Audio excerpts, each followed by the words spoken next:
Dito kami sa Pampanga. SM Guard. Ilan yata siyang tayo. Sabay kasal. Okay. Naka-record na yan. Kawapi. Iwan ka lang namin. Wala ka. Hindi na, joke lang. I'm with the boys. Gusto niya mag-skyrange kayo. May kairan sa Pampanga? Taka na ano? Tagaytay. Eh, dito sa Pampanga, meron yan. Oo, tinex ako eh.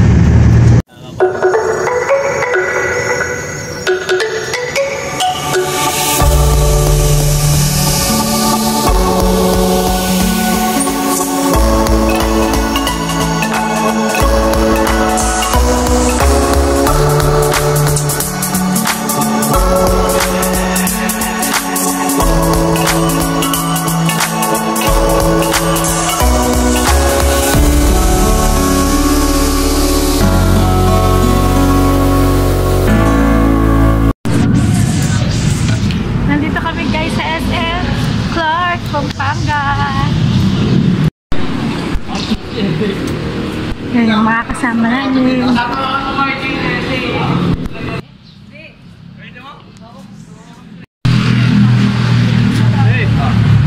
Ito yung pumasok sa mall.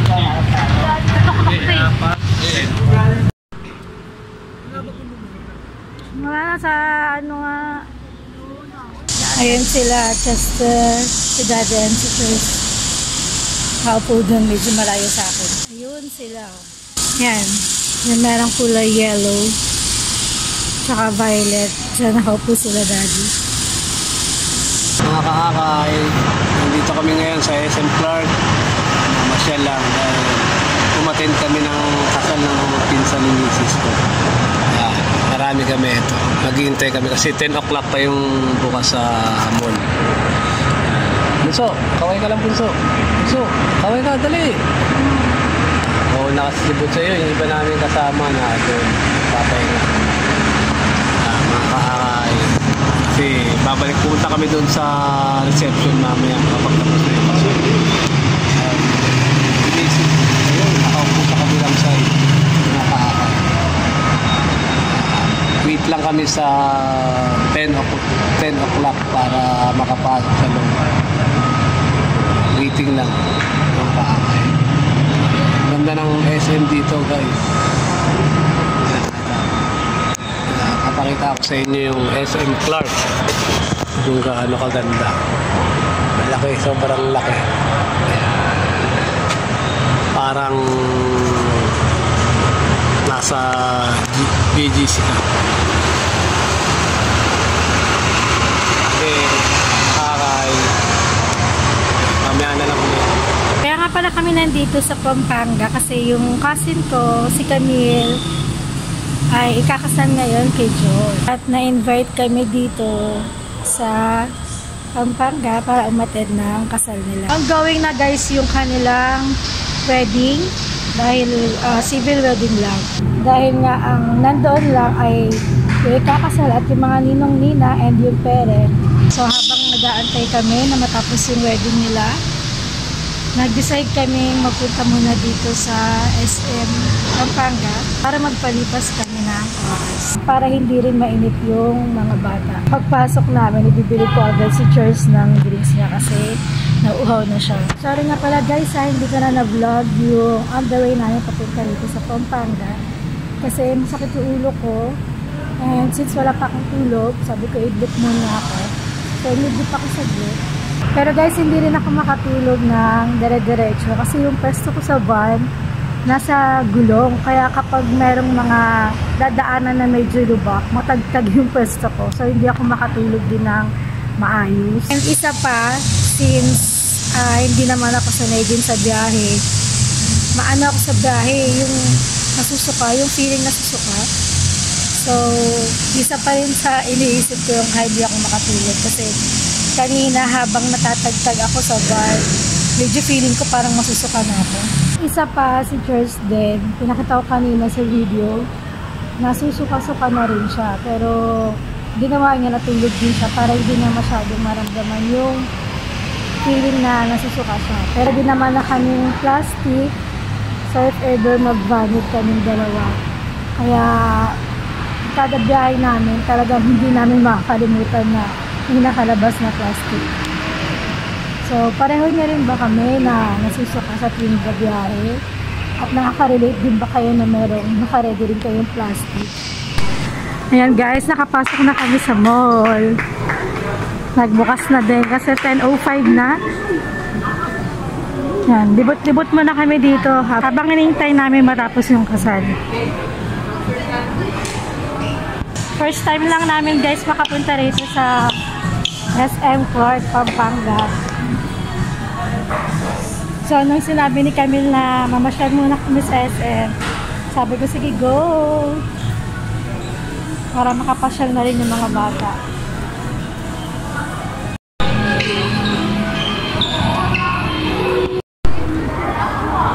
Saan magta-Tom's World? May Tom's World ba rito? Di ba Robinson lang yun? Ay, hindi. Meron din nga pala sa SM Manila. Gusto mag-Tom's World ng mga bata.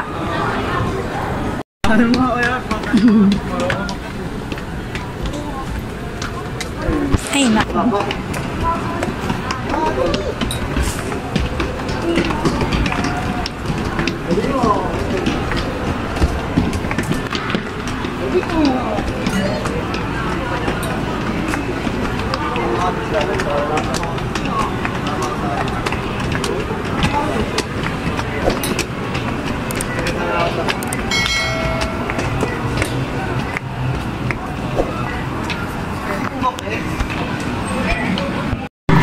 Nandito na kami guys sa Rogo Farm. Munsa, mahal, mahal.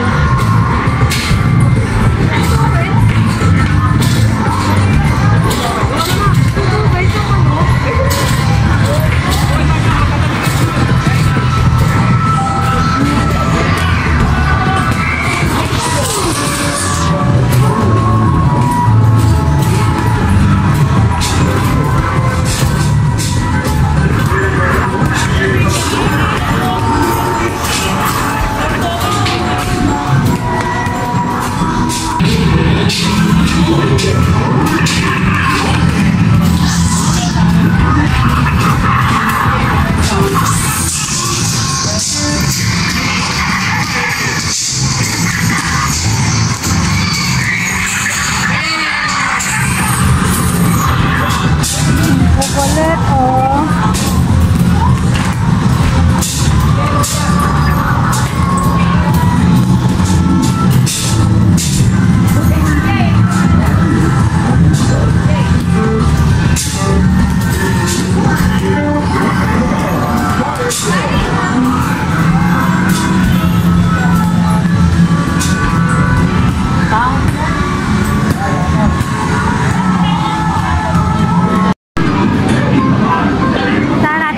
Chester. Kuya, ano na?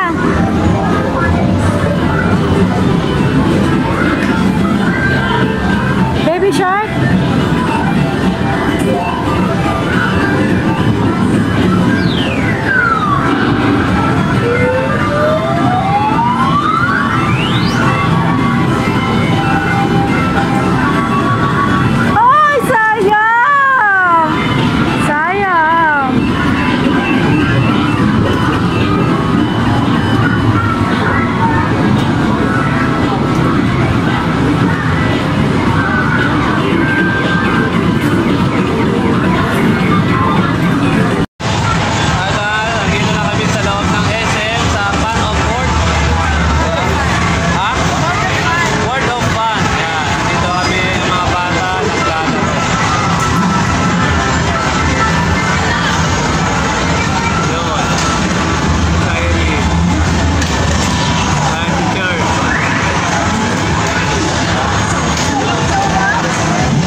ko na videohan.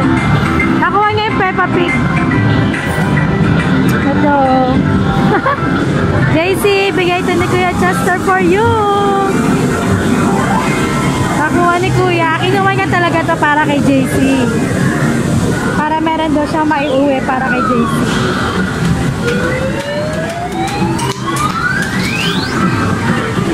Tom and Jerry. Si Jerry yan, di ba? Masyadong malaki. Ito ayaw eh. Ay, malaki yung ulo niya. Maluwag. Sa ulo na. Yun nga yung sapit. Ayun, yung sapit niya nasa ibabaw mo. Ayan, nasa ibabaw.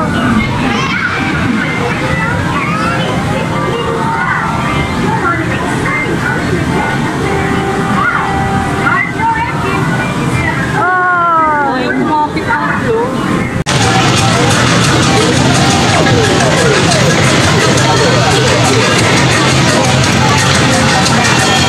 May pili ka ba nga? 50 lang.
Paalis na kami guys dito sa SM and magkakainan na kami kasi tapos na raw yung kasal nila Camille and John.